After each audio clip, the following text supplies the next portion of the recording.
la masse à force. Donc j'entretiens de très bonnes relations avec Weranson, avec JB. Mais ce que je demanderai, na batata wana mibale Wera et JB, babenda Sankara Matoyi, babenda Mosaka Matoyi. Puisque mingi moto ze utake pa na bango. Batika ba makambo wana. Tokene na ba guerre to za l'album ya JB Piana comme ça guerre salama wana. Tout la masse à force. J'ai beaucoup de considérations à JB Piana. J'ai beaucoup de considérations à Weranson. Nakoki kolinga te que non, nalbi mama be na JB Piana pour na Weranson, be mama be pour na Weranson pour na JB. Ce que je leur demanderai seulement, c'est seulement la prise de conscience. Ba guerre wana ezonga soki kozonga kaka na ba œuvre. Ba œuvre, c'est-à-dire quoi? Ba sala ba analyse, ba critique par rapport à orchestre, par rapport à ba œuvre, ba za ko bimesa. Tout la masse à force.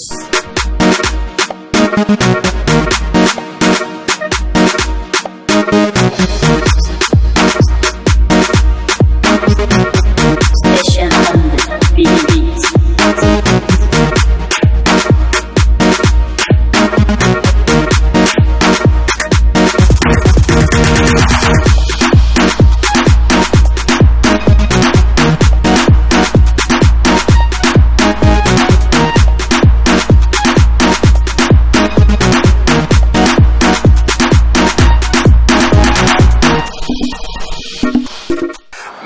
Amis fidèles de l'émission Baka Télévision, merci à ma partenaire Nabiso, vous avez belé partout dans le monde, vous êtes à la Baka Télévision, il y a Maître Sipéré, Pachorefi, mon amour Teketa, car on est dans nos sagibino que tout parler sur la culture en général. Aujourd'hui, on va parler pas de la politique, aujourd'hui, on va parler seulement de la culture en général avec ma professionnel des médias comme Charlie Balaka, comme invité de ce jour.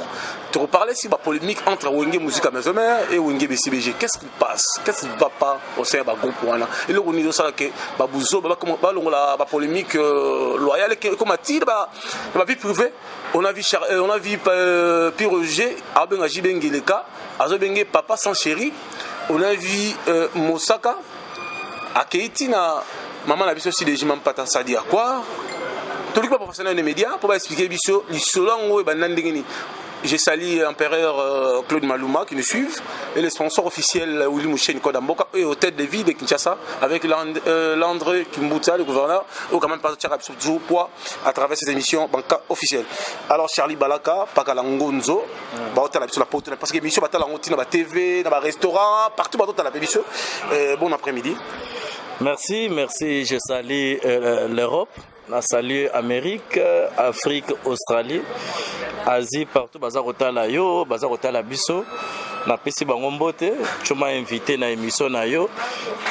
Je ne peux pas dire non, yo za déjà master, oza confrère, on se connaît très longtemps. Donc tant on peut une invitation na ya na pesa moi point de vue nanga avec éclaircissement. Je ne peux dire oui et que naza on a ba oui yango pour répondre à la question sur retour nanga. Lelo masolongo ya polémique et jongi sous en mode. Est-ce que c'est le moment que Sankara Dekuta a fini la papa chérie? C'est le moment que Mosaka a s'adressé ce jour dans le à Weranson. C'est non vous? Sincèrement, bah image je me suis na talité peut-être na zoko na monoko na yo, mais tout ce que je sais que non, il y a un climat malsain qui règne entre Weranson et JB Piana. Puisque moi je suis journaliste sur Kin 24 télévision. Dans le canal SAT 345, chaîne à Grand Prêtre Kimbuta. La personne que je vis passer à la télévision, c'était JB Piana. À l'époque, qui émission Nana Bodouga. À Salaki, Abimisaki Maloba Oyaye. Il a dégagé Oizalaka Katinaye. En réalité, ce qu'il a dit, ça peut être vrai ou faux, mais j'ai pas aimé que JB Piana a comme un niveau Koloba Makambo Alobaki. Pourquoi? Parce que même à l'époque où il y a eu guerre, il y a maison mère na BCBG, ni JB Piana, ni Weranson, les cas na télévision, pour na Koloba avec arrogance au JB Alobaki na yango. Je ne dis pas que ce qu'il a dit est vrai ou faux, mais je n'ai pas aimé na monene ou ngana belaki JB Piana ya ko tenir ba propos wana, donc c'est ça. Le reste c'est oyoza entre Sankara et Mosaka. Au début moi je voyais comme si c'était Koluka Buzz. na mona ko ndire qui bazoluka buzz bazoluka succès et je pas aimé ba propos ya X na ba propos ya Y na condamna kiango raison pour laquelle na tuna ki soki ezaki ndoki be soki ezaki ndoki te na Sankara koloba neti oyo ayebi aloba ope mokile mona aloba pe na Mosaka koloba oyo aloba ki pe mokile komona oyo baloba kiango. Moi na situation wana, moi je suis journaliste. Na ligne na travailler na partialité, je veux bien être une église au milieu du village. J'ai beaucoup de considérations à Jibin Piana. J'ai beaucoup de considérations à Weranson. Na koyi kolingate que non, na bimama be na Jibin Piana pour na Weranson, mais na bimama be pour na Weranson pour na Jibé. Ce que je leur demanderai seulement, c'est seulement la prise de conscience. Ba guerre wana ezonga soki kozonga kaka na ba œuvre. Bah œuvre c'est-à-dire quoi? Bah ça la bah analyse, bah critique par rapport à orchestre, par rapport à bah œuvre, bah ça comme ça. Bravo Weranson, il a sorti l'album 7 jours de la semaine. Il y a des chansons où il est marqué tout ça comme bina, tout ça comme yoka. Nous attendons maintenant l'album de Jibin Piana pour dire bravo. Nous chroniqueurs de musique, nous sommes experts en musique, tu dois accompagner l'album P Jibin Piana. N'engue tu accompagner Weranson. Pour bah toi on a mis balé. Ce sont de plus grands mégastars en musique à RDC auto connaître. Pas tu référé que banda musique et banda ezala na Australie, ezala na Amérique, ezala na Afrique. Aucun musicien planétaire où il y a bêta concert de 22h à 14h30. C'est seulement Jibin Piana et Weranson à la Fikine. C'était en 2005. À cette époque-là, moi j'étais porte-parole de Weranson.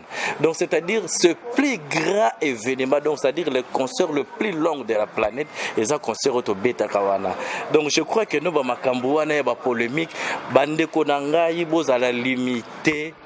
Na musique surtout ndenge komi ko touchaka ba vie privée ya basi ya bato ba vie privée ya Weranson ya Jibin Piana. Moi je suis contre ça, je suis vraiment contre ça. Na auto ça l'émission mo na bagi ba vérité bato so benga ba bio Charlie yo sala wengete. Je n'ai jamais dit que nga na sala wenge na kota wenge ya bato na ya lokola mwana musala muto asuka pe na wenge. Est-ce que papa bande ko tala biso boko skizine na zi ndeko maloba mais ba sala ki wenge musique quand même comme fait moi secret hein. Est-ce que bana basala wenge nana azula wa wenge contrat à Londres pona yo wenge nini wenge maison mère te wenge maison mère tango to bandi puisque nga j'ai vécu création à wenge maison mère. J'ai vécu même premier concert ya wenge maison mère. Oso comprendre problème ezawana wenge oyakala nga na yebi yango te.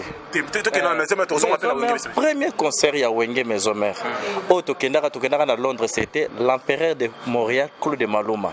Yemuta zoka orchestre et outi awa destination qui na Londres. Jour orchestre comme à Londres.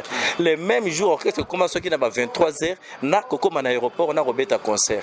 Batinde la ki biso ba image. J'espère qu'à cette époque là, moi j'étais dans le collectif de fan club. Ba image bazaro tinde la biso tozaro qui na chaque fois ba réunion et ça na ba différents fan club ya quartier. Nga na zaro qui na télévision groupe électrogène, so réunion ça tozo tcha ba projection ba image. Puis Roger Alobi Claude Maluma apporta rien aussi à maison mère ou renda fabriquer. Bon, nalingo kota na débat wana te. Otuninga question puisque na bi premier voyage ya maison mère, j'ai vécu ça. C'est Léo a raté avion a voyagé te pour ba refula qui na aéroport Njili moi complications avec na passeport. Babi Ndombe a voyagé na bangote azoka avion Air Ethiopia akenda ko la orchestre na Bruxelles. Mais ba musicien tout nenga bakenda ki Adolphe Wera na ba musicien tout bakenda ki Londres ko koma ba koma aéroport mbala moko ba beta concert. Ko Weranson a ignoré Claude Maluma.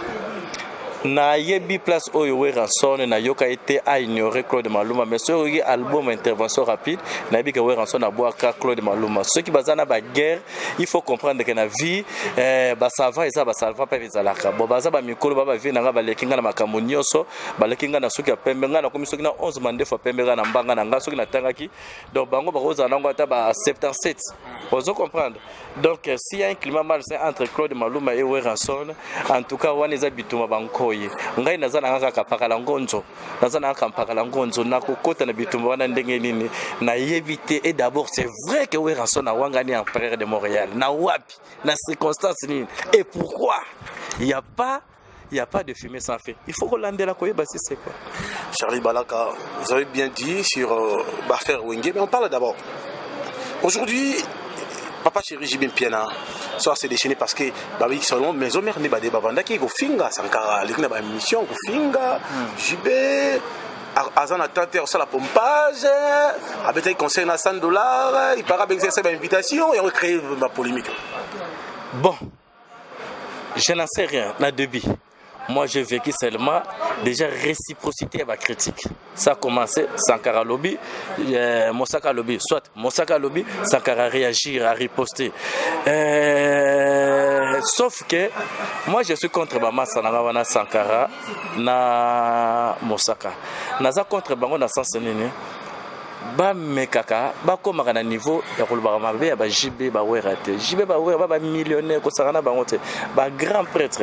Oui, vous autres travaillez pas na bango na ba réalité ya wenge ko komisa mokonzi ko sala loko moko boye pesa ka moi considération moi baise, mais c'est pas bon. Ils doivent arrêter de faire ça.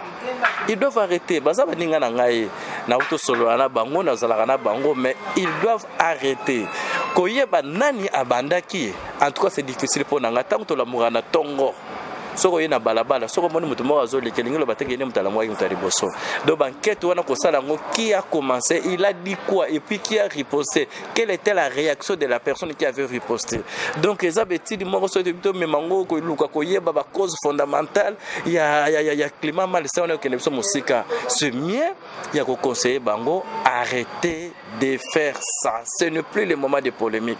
Nous on avait applaudi de voir la réconciliation de JB Piana et Weranson. C'était vraiment un plaisir. Imaginez, dans le grand hôtel de voir JB Piana qui était venu assister à Weranson dans 3 glorieux concerts Weranson dans le salon Congo. C'était vraiment une fierté. Moi, c'était vraiment une fierté. Yakomona Weranson n'a parlé JB vite dans mon fleury. C'était l'anniversaire de Daïda. Moi, JB Piana, ça l'anniversaire à Bingsa, Weranson, Baya, Fali Poupa, Adolphe de Mingezi. Moi, j'avais dit, oh, bravo, oui, le soleil est fatigué. Vous comprenez? Mais tant que vous avez comme que zonga na ndenge boye puis ndenge comme que zongela, au moment biso kala tozaku bunda intervention rapide et bimé. Kuna album premier album ya besa bija kinene Titanic. Bango ba komisi son, biso to komisi chaleur, boy na boy. Wera beti JB Piana beti esplanade parler du peuple. Semaine où on a ouvert ensuite Beti esplanade parler du peuple. JB Piana beti stade Martyr. Wera beti, oya Kebersi, oya beti. C'est ça la rivalité. Yango dem te sala et comme ça JB Piana millionnaire et comme ça Weranson millionnaire. Quand Kabwani, côté héritier, Ferré, JB. Côté Kuna, Kofi, Fali, Weranson. Kofi a invité Wera Yete, Fali a Yete. C'est non. Bon, d'abord, Bakan Oye Kabwani, qui a dit que Bakan est Kabwani, puis qui a le pouvoir ya Okabola Bakan ya musique? C'est du n'importe quoi. Bakan est Kabwani pourquoi? Qui te dit que non, le lot JB Piana na Kofi Olomide attaque climat Mazamzama, ça va coopérer à Kati? Qui avait cru que non, Weranson na JB Piana va Royokana?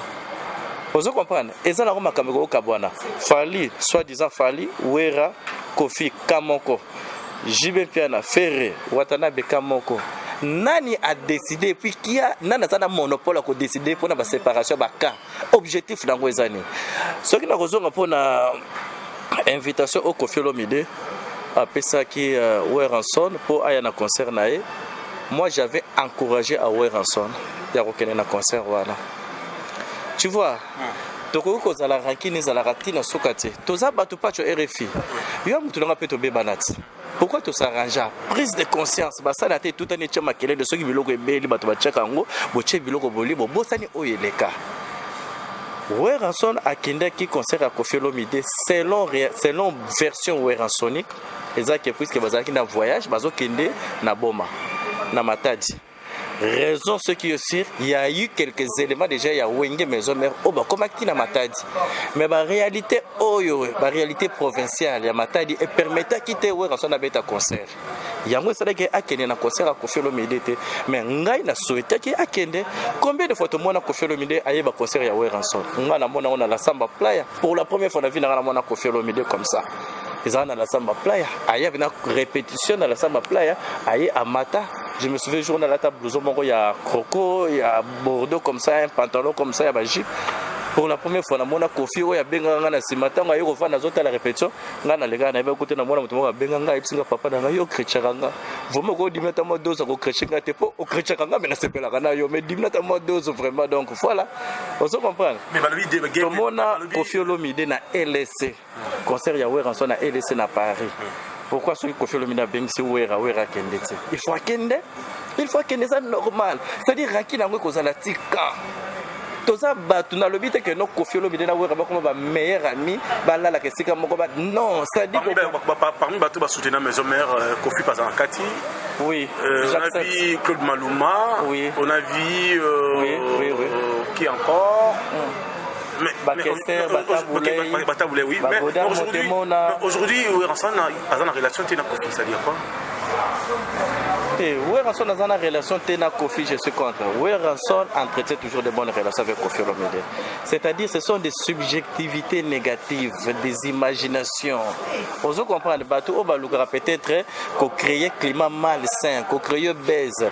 Nulle part dans mon place, Weranson a une mauvaise relation avec Kofi Olomide. Et même Kofi Olomide a une relation bien avec Weranson. Non. Charlie Balaka, mais Charlie Balaka, aujourd'hui, il y a beaucoup de gens qui le suivent. Hein. Bon. Est-ce que Weranson est un formateur?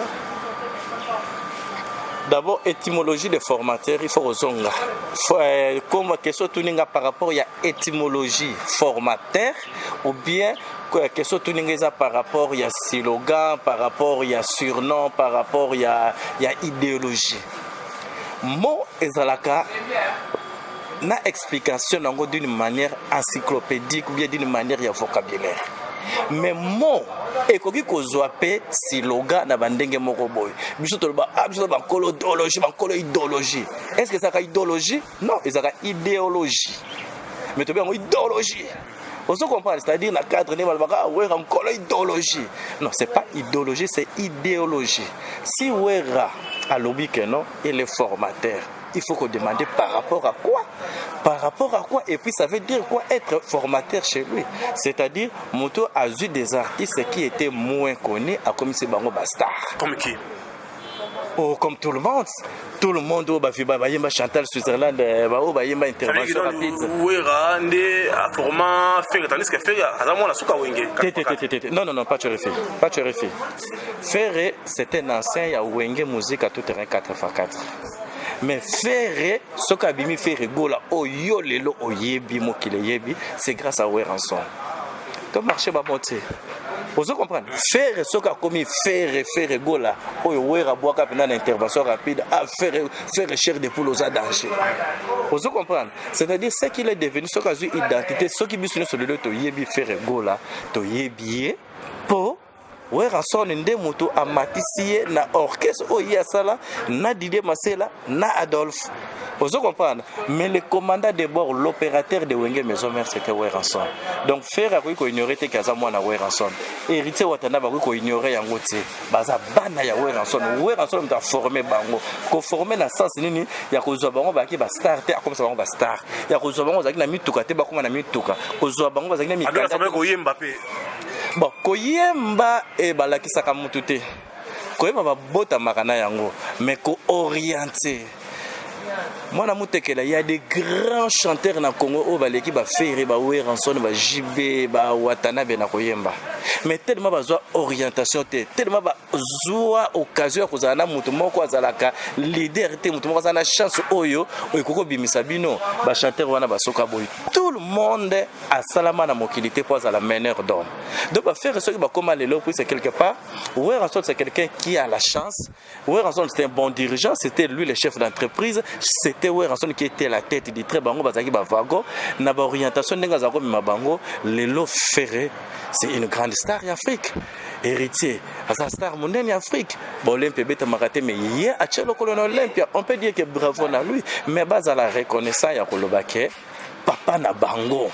Et ça, Weranson, puisque à taba lobité, mon kili yonanga na batwaza kotala, ba ebike bana ya wera. Que comme il a sougana yo, président Dom Nali la Talabiso, Fafa Longageux, John Toumba le millionnaire, Esther Zizamote Mayandiji Marco. Tumbalakati, Manchester, le gouverneur André Kimbuta, ministre Godard, mon témoin qui nous suivent. Il y a beaucoup de gens qui nous suivent hein, parce que quand on va commenter Belé, quand on va commenter tellement Belé, polémique et continue à casser. Merci que Charlie Balaka, un dernier mot face au monde entier, guerre à Wingé, BCBG, mes homères, on peut se faire message n'a fait, n'a pas mis ça au lelo, bah comme il y a une guerre en gros, comme il y a une guerre tu évites ce qui est dans la justice et comment souvent on va pas kufa tu faut la muka yo en tant que miaka kapaka langozo message ni reçu groupe ça message na repé c'est tant que mutu ya suka po ngai pena na kuta wenge na yebi na ngavene bandela wenge tse ngana ga wenge tant que muta instrument bato baboya ko loba ba parcours na bango ba histoire na bango na benga bango ba vumbisi ngai na loba na histoire na nga sanke na bomba na kimpia kere na zampia kere na koloba yango o na beta mutu na beta ki mutu muta beta ki ngai na isolo na zo beta na robeta na ngai donc c'est-à-dire moi je ne me gêne pas et puis na moni be mission na zo sala et comment lokela nga polémique ba tout baza contre pourquoi na zo koloba ba biloko aboye et je vous rassure que non c'est ma toute dernière émission on a koloba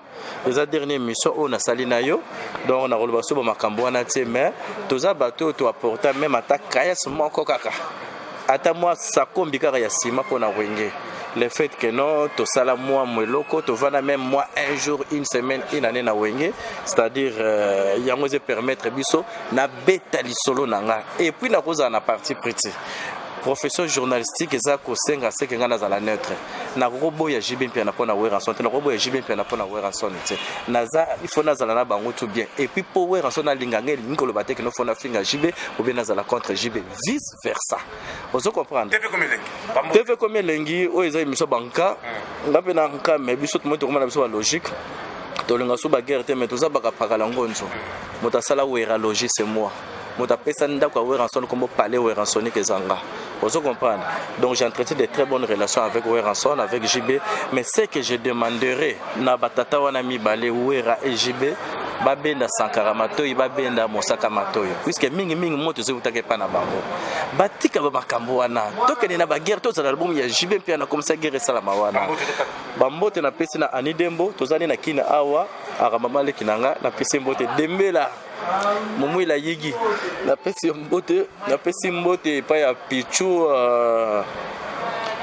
Mputu na Londres na pesi mbote na Bobette na États-Unis na pesi mbote na nani susu bana poto bazai bele donc oh ya Théo Mayila na pesi mbote Gauthier Mascotte na pesi mbote yo mpe baba na poto bon na ebite numéro na ngai yango yo j'espère que bana poto bana besoin na boka bango donc ba benga ngai na WhatsApp nanga plus 243 89 64 10 901 plus 243 89 64 10 901.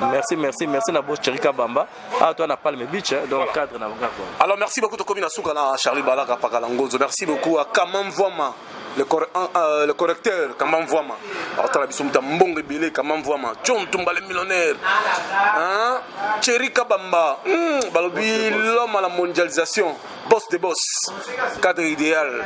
Ba fête ba conférence place les appels encore na Palme Beach. Merci à Vivian Koyi, le conseiller éternel, le conseiller spirituel Eva Chimanga na San Francisco. Hein, comment voir Timambo te na bosani yote quoi. Te kadi ya banza masa na ngai donc c'est bon merci quoi. Merci beaucoup na bandeko belé botala bebiso Manundombi na États-Unis. Nicole Nikas a été quelque part, Bambote Belé quoi. Il disait Madame, chez Dantambo, maman sociale, Mireille Conde Caviar, en direct d'Irlande, la caméra française, la montage, on a Yemoko, l'international Mike, Balbi, vitesse Aigle, Banca Télévision, Yaoundé Makambo, Yaoundé Puissance quoi. Yaoundé Makambo, un beau sabonné Belé. Ici c'est la classe et la différence dans la Banca Télévision. Richard Mounongo. Bo s'abonner. Hein? Il passe à Bambongo, à Djobour. Pito Lukaya. Hein? Moutambongo Bela, Apocalypse Bela le millionnaire. Pito Lukaya. Nazoga Rabasango. Mais Nagangati. Naganga. Maïs en Pembe. Hein? Pito Lukaya. Force. Bossanité. Hein? Zimakanda, le millionnaire Zimakanda l'Angola. hein, Zimakanda, le boss de boss Zimakanda. Zimakanda. Viking Tsongi, le roi de Kasangidi. Papi Messi. Yo yebina lukapa wana. Na senti le kofi ya mbongo wana. Hein? Mutu ngai Nixon Leia na Angola. Pesa ngali kofi ya dollar. Wa 10 000 te 8 000. Le kofi ya dollar. Eh parce que zali Nixon Leia na kata Luanda. Yo yebi force. Hein? Alex Vumus moninga ya PDG Chacho Mbala Kashodi Coca-Cola. Wili Musheni Koda Mboka sponsor Libela. Maluma l'empereur. Bossa abonné la baka télévision, on est puissance, on est makam. Tala. Hein, Pape Tomo Kende, motema ya Christelle Ngoma, Yoyebi. Tout c'est la rara Congo transfert quoi. Ba forme wana. TV comme eleng. Bima na ko kino polémique. Michi mima la pointe. Yoyebi, force. Tolek. Tout la masse à force.